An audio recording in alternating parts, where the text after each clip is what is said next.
para falar a respeito deste relatório, né, o que ele nos trouxe, nós vamos conversar com Juan Seni, ao vivo pela internet agora. Ele, que é da Grão Direto, participa conosco desta edição de Agricultura BR. Juan, quando você viu esses números, você também ficou surpreendido com essa apresentação que foi colocada aí pelo Departamento de Agricultura norte-americano, nos dois relatórios, inclusive, porque um trouxe um estoque maior, muita gente acreditava que ficaria menor do que isso, né? A expectativa do mercado era outra, mas principalmente de áreas para soja, você esperava que isso pudesse acontecer? Boa tarde, seja bem-vindo. Boa tarde, Fabiano. Estendo os cumprimentos a todos que nos acompanham.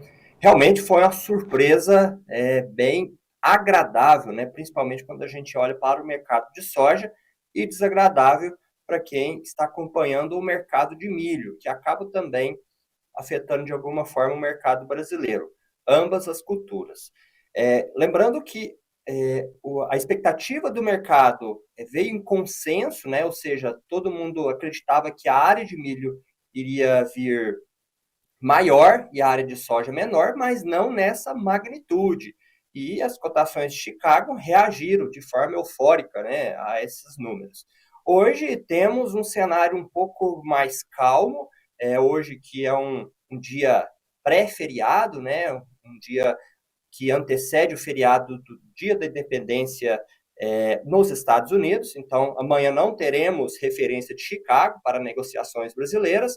E hoje não podemos esquecer também que haverá aquela divulgação semanal das condições de lavouras dos Estados Unidos, que deve trazer ali um alívio, ou seja, uma diminuição daquele ritmo de crescimento de lavouras ruins. Então, o relatório ele já foi absorvido, já teve aquele momento de euforia. A tendência agora é voltar aos fatores principais, entre eles os fatores climáticos, né, que vão continuar interferindo na safra norte-americana. Essa, vou chamar aqui de euforia ou impacto dos relatórios da sexta-feira, é algo que é já determinante em relação aos negócios com soja em Chicago, ou é um momento? Tivemos o anúncio, tivemos o impacto dele, ele continua repercutindo no mercado, até porque 4 de julho é feriado nos Estados Unidos, e passa, ou essa já é uma situação que deve vigorar em relação à soja em Chicago, essa alta principalmente? Acredito, Fabiano, que o movimento de maior movimentação em que esses números trouxeram impacto foi na sexta-feira. Então, hoje, nós começamos com a abertura com uma alta bastante expressiva. Eu estava acompanhando a abertura de mercado em 5 minutos, ele já estava subindo 8%, desculpa, subindo 1% em Chicago. Essa alta foi maior durante o dia, mas a gente vê já uma correção, um movimento de realização de lucros, podemos dizer assim, e já olhando para a continuidade da lavoura norte-americana, que depende do clima, que para essa semana se mantém, pelo menos até o momento, favorável. Juan, agora vem aquela pergunta que é o que o produtor brasileiro está observando. Em relação ao que nós vimos na sexta-feira e repercute no mercado até agora, dos Estados Unidos terem cultivado soja em uma determinada área que era menor do que todos os dados anteriores apontavam. Tá? E tivemos esse elemento de alta. Aí vem a expectativa que o relatório de oferta e demanda, no próximo dia 12, ele traga alguma convergência que mostre esse elemento, né? Não dá para soltar um relatório agora, apesar de ser o Departamento de Agricultura norte-americano, então é possível, mas teoricamente não dá mais para soltar um relatório sem convergir com as informações que o próprio departamento uma semana antes divulgou. E o que isso pode representar para o valor da soja aqui no Brasil?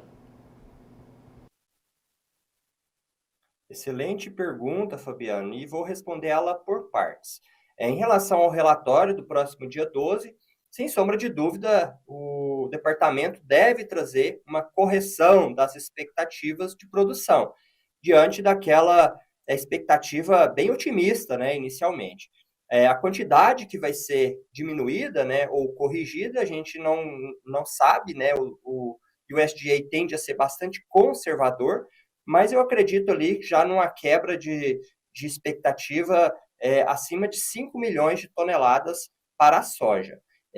Trazendo isso para a realidade brasileira, temos um cenário positivo para Chicago, ou seja, é um fator que valoriza a soja brasileira, mas temos dois outros fatores que estão pesando contra até o momento, que são o dólar e a questão do prêmio, né, que ainda continua negativo. Então, esses dois outros fatores estão praticamente anulando a alta de Chicago e mantendo os preços da soja brasileira no patamar atual ou até mesmo com movimentos bem leves de valorizações.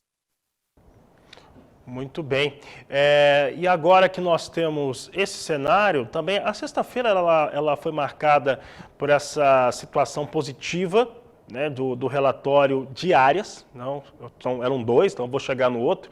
Relatório de áreas para a soja é positiva, mas se teve uma área menor para a soja, evidentemente que aumentou a área de milho, né? Então tem essa contraposição no que foi anunciado. Para a soja também teve sinalização de China fazendo compra junto ao mercado norte-americano. Está muito aquecida as vendas aqui no Brasil também. Mas por outro lado, os estoques trimestrais são mais altos do que aquilo que se imaginava, tanto para soja quanto para milho. Esses estoques maiores do que se pensava nos Estados Unidos para essas duas culturas, Juan, como é que eles refletem aqui no Brasil? Uma vez que tivemos alguns dados positivos para a soja, se o dólar não despencar, é bem possível que a gente tenha uma condição melhor de travamento de negócios no país, mas o que esses estoques podem representar nessa formação de preço, principalmente para o produto nacional? Bom, podemos ver pela reação de Chicago que o volume, né, o número que o SDA trouxe sobre o estoque não teve tanta importância. Isso porque, apesar dele ter vindo maior do que o esperado, espera-se um aumento no consumo nesse segundo semestre. Então, o que aconteceu foi que houve uma diminuição na demanda que acaba, consequentemente, refletindo nos estoques finais, né, que seria nos estoques finais do trimestre, que veio na sexta-feira. Esse cenário, ele traz um certo conforto para o mercado, Fabiano, mas temos um cenário ainda bastante indefinido, que é em relação à safra norte-americana. Então, ainda é cedo para a gente falar algo definitivo, até porque a safra de milho, principalmente, ela vai passar por um período que precisa ter a presença de chuva, ou seja, momento crítico de definir o potencial produtivo das lavouras norte-americanas, e a partir daqui que a gente vai ter uma noção melhor do qual vai ser o potencial produtivo de lá. Para o Brasil, isso pode refletir numa demanda mais aquecida, considerando que o segundo semestre ele é tradicionalmente mais exportador do que o primeiro, então já espera-se naturalmente um movimento maior dessa venda para os países externos, né? Então, aguarda-se um movimento de demanda maior vindo de fora para o Brasil, que deve, de certa forma, dar um suporte aí nas cotações brasileiras. Juan, para encerrarmos a nossa entrevista, o quanto que hoje da soja brasileira produzida na safra 2022-2023 já foi comercializada e como que o produtor deve travar os negócios a partir de agora, já que ganhamos mais fatores, né, na formação de preço? Essas questões que foram apresentadas na sexta-feira nos Estados Unidos e também o câmbio que tem pesado e pesado muito nas últimas semanas aqui no Brasil. Fabiano, o produtor hoje ele passa por um momento que eu venho chamando de recalibração da expectativa de preço.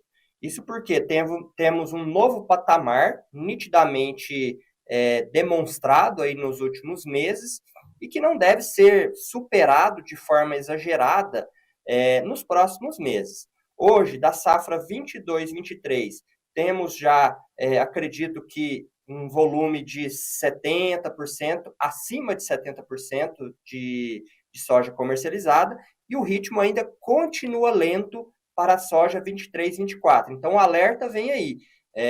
Os preços estão em patamares mais baixos, mas, em compensação, o custo também caiu bastante. Então, tem que ser feito, tem que ser recalculado esse custo de produção e ser estabelecido um novo patamar de preço para ser negociado essa soja. Isso traz para o mercado novas oportunidades e esses movimentos de alta que a gente vê em Chicago pode e deve ser aproveitado pelo produtor, acreditando que ele deva ter ali, no final das contas, R$ 1, R$ 2 a mais no preço da saca, de acordo com a região que ele está. Então, o movimento de comercialização, ele tem que ser aproveitado, porque a partir de agora, sazonalmente também, Chicago pode ser que entre numa tendência de queda, que a gente vem acompanhando aí nos últimos anos, e que pode ser mais um fator contra a precificação da soja brasileira.